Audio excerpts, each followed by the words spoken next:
আসসালামু আলাইকুম রহমতুল্লাহি বারাকাতুহু। এইভাবে প্রতিনিয়ত প্যাকেটজাত করতে হয়।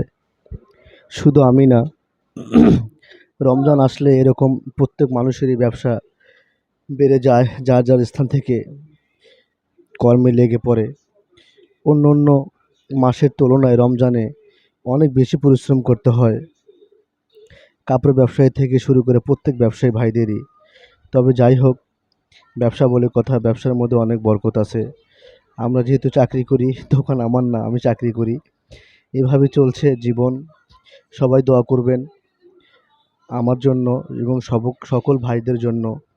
এই রমজানে যেন সকল ভাই সুস্থ থাকে, এভাবেই কর্মকাণ্ড নিজের কাজ চালিয়ে যেতে পারে। কারণ এই কাজের সাথে জড়িয়ে আছে অনেক মানুষের জীবন। হ্যাঁ, আল্লাহ পাক সকলকে ভালো রাখুক। এখন সন্ধ্যা হয়েছে, ইফতারের আয়োজন চলছে।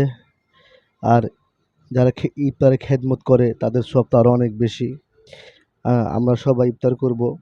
ইফতারের পাশাপাশি যারা ভালো মন্দ খান, আশেপাশে সবাইকে দিয়ে খাবেন। আসসালামু আলাইকুম।